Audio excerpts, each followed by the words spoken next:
novo cangaço no Brasil, né? Nossa, Vamos lá. eu ia falar isso, então vamos lá. Bandidos invadindo cidades. É cangaço mesmo. Exatamente como o Lampião fazia. Exatamente. Invadindo cidades, subjugando a polícia, assaltando de uma vez só 3 agências bancárias, dos 3 maiores bancos. Que não tem polícia. Às vezes tem, mas é um destacamento pequeno. É muito pequeno. E eles invadem a cidade com 50 bandidos. Exatamente. Às vezes 60. E já com uma violência estourando extrema. tudo. Quem tiver na rua, eles amarram no capô do carro para ser transportado como um escudo humano. Não, como escudo humano para mostrar. Exato. Não cheguem. E aí eles colocam muitos explosivos nos becos. Exatamente. Eles fazem tudo no relógio ali, preciso. Então, eles não podem ser bandidinhos novos. Eles têm que ter sangue frio. Tem que ter experiência. Até o momento, eu converso com policiais de todo o Brasil, em redes sociais aqui. Até o momento, nenhum menor de idade foi preso. Então, são bandidos de 30 anos de idade, 35 anos de idade. Todos já puxaram cadeia. Uhum.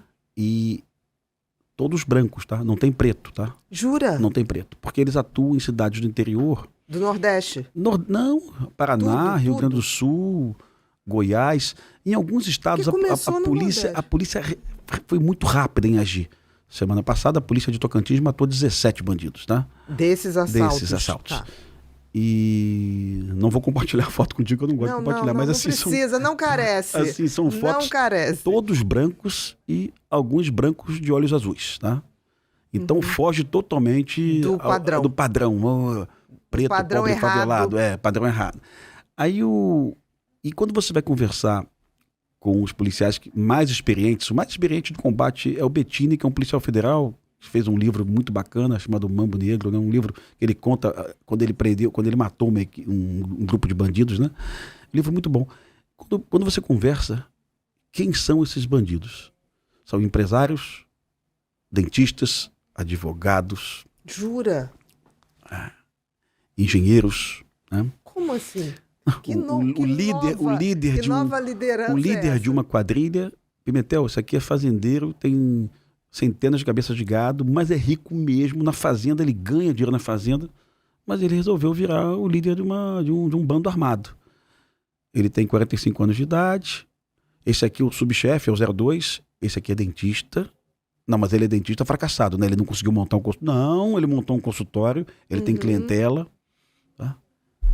Porra, vamos contar essa porra pro Lula, porque o Lula disse na entrevista um dia desse aí que são pobres coitados bandidos, né? Não são pobres coitados. Tem uma nova faceta desse crime do cangaço. Se você disse pra mim, Pimentel, tem questão social, eu vou concordar contigo.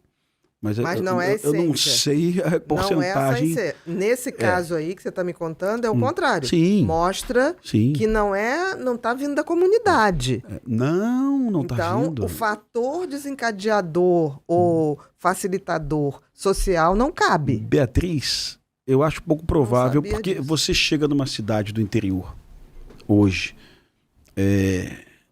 você vai fazer uma precursora antes do assalto.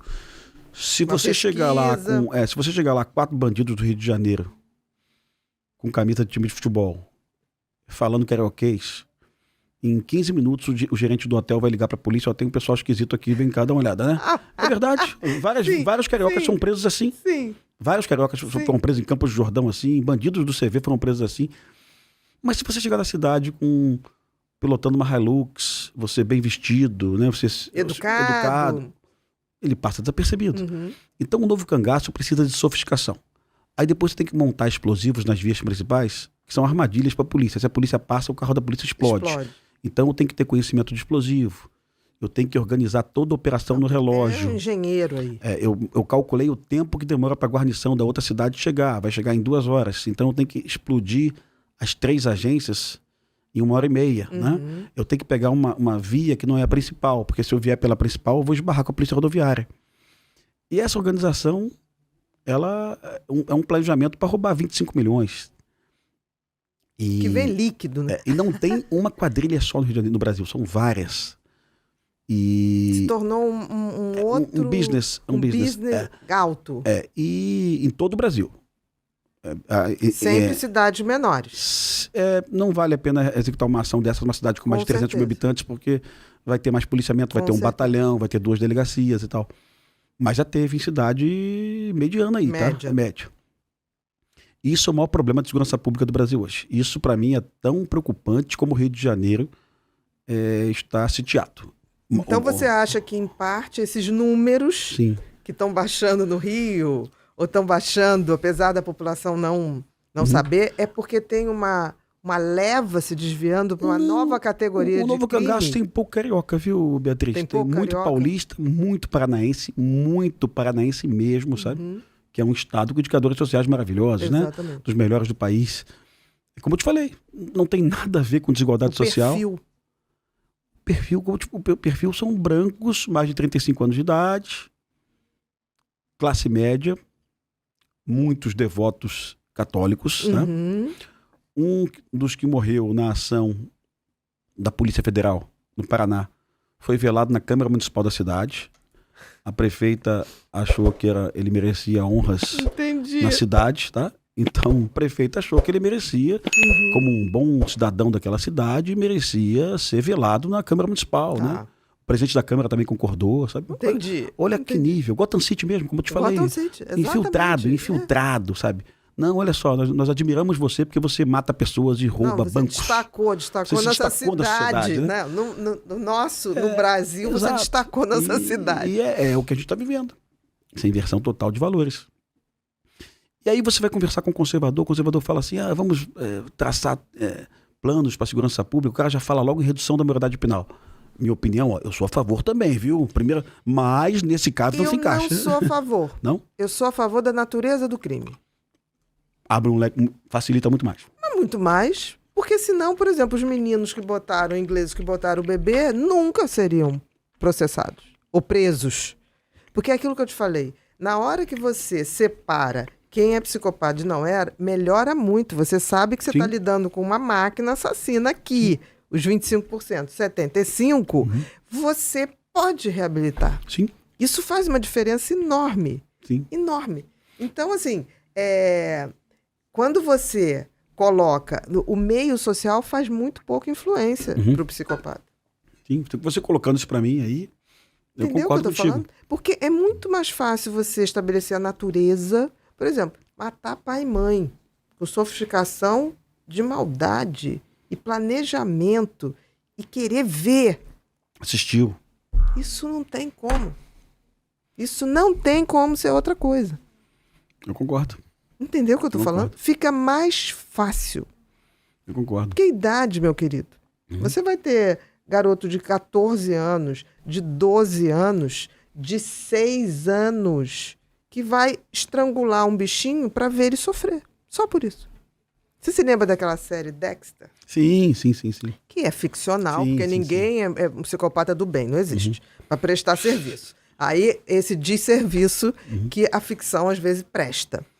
Mas você se lembra que o pai dele era policial, né? Sim. E aí ele tá numa das primeiras cenas, dos primeiros episódios. O pai chega, Dexter, o cachorro da vizinha sumiu. Aí ele, pai, tá. Dexter, o que você tem a ver com isso? Não, nada. Dexter, eu vi você indo pra lá. Eu vi você enterrando. Não, mas a mamãe falava que ele latia muito, perturbava, e eu resolvi fazer. E aí depois ele falou, eu quero a verdade. E o Dexter, pequenininho, ainda não tinha aquela habilidade na mentira, falou assim, não, porque eu queria ver como é que era ele sofrendo. É esse o raciocínio de um psicopata. Entendeu? Aí tem gente que fala assim, mas eu quando era criança botava a cabeça de nego no cu do gato. Sim, mas aí você está num lugar que se faz isso na época de São João, e aí você vai fazer para poder agradar ali as pessoas. Como a farra do boi, talvez? Como a farra do boi, mas aí tem uma hora que você para, cara, o que eu tô fazendo? Sim. O psicopata não tem eu tô fazendo. O que muda é que o gato passa a ser uma criança, a criança passa a ser um adulto, o adulto passa a ser uma série de adultos. Sim. Entendeu? É essa estrutura que eu acho idiotice ficar. Menoridade, maioridade, talvez isso mude para a mão de obra do tráfico ou das milícias. Sim. Mas, em essência, para separar, não muda muito. Sim. Porque aí o garoto está com 8 anos e pode ser absolutamente perverso. Pode estar com 12 e ser absolutamente eu acho perverso. isso importante, porque a gente fica sem ferramenta, como eu te falei. Só quem recebe medida socioeducativa é acima de 14 anos. Abaixo de 14 anos não tem previsão legal nenhuma. É soltar. E você vê o seguinte, existem estudos também, que aí você fala, não tem nada a fazer quando descobre? Tem. Porque se um psicopata é 100% razão, 0 emoção ou sentimento, ele sabe distinguir o que é certo e errado. Se ele sabe que ele vai ter consequência, ele se adequa. Você já viu um pedófilo num shopping, na praça de alimentação, pegar e estuprar uma criança? Não. Porque eles são 100% razão. Sim. Eles articulam, isso que você está falando do cangaço, do novo modalidade de crime. Quanto tempo eles levam lá estudando aquela coisa? Verdade. Ô, Beatriz, isso é o quê? Eu gosto faz da emoção? Eles são 100% razão. Eles são 100% razão. Isso foi no impulso? Gente, não foi no impulso. Assim, psicopata é planejado. Eu não vou chamar o pichador de psicopata, não vou cometer essa insensatez, mas é 100% razão, e eu conto das pichações da estátua do Carlos Drummond de Andrade em Copacabana. E o óculos, né? Ela foi pichada dezenas de vezes, até que um dia uma promotora e um delegado e um inspetor e um perito resolveram entender que aquele crime ali era ambiental, porque impactava a paisagem de Copacabana. E o pichador foi preso, Bangu, ficou em Bangu. Porque é inafiançável, né? Inafiançável o crime ambiental. E a estátua não foi mais pichada. Então, olha o 100% razão. Quando eu converso com os colegas, porque cadeia não resolve. Você tá maluco? Se cadeia não resolvesse. Não resolve para aquela natureza perversa que vai se repetir. Mas não é a maioria. Novamente, vamos separar o joio do trigo. Se o cara percebe que tem um aparato estatal te vigiando, tem consequência. E muita consequência. O cara não vai fazer de novo. E tem mais. O Rio de Janeiro tem uma secretária, tem uma deputada estadual, Marta Rocha, foi chefe de Polícia Civil. Marta Rocha, sim, conheço. Foi chefe de Polícia Civil. E eu convidei ela para ir no RJTV uma vez. Ela tinha acabado de assumir a Polícia Civil do Rio de Janeiro. Assumiu a Polícia Civil um dia antes, como chefe de polícia. Ela olhou para a câmera e disse: a partir de amanhã, a Polícia Civil vai prender quem tiver máquinas de caça-níqueis em bares e botequins. No dia seguinte não tinha mais caça, né?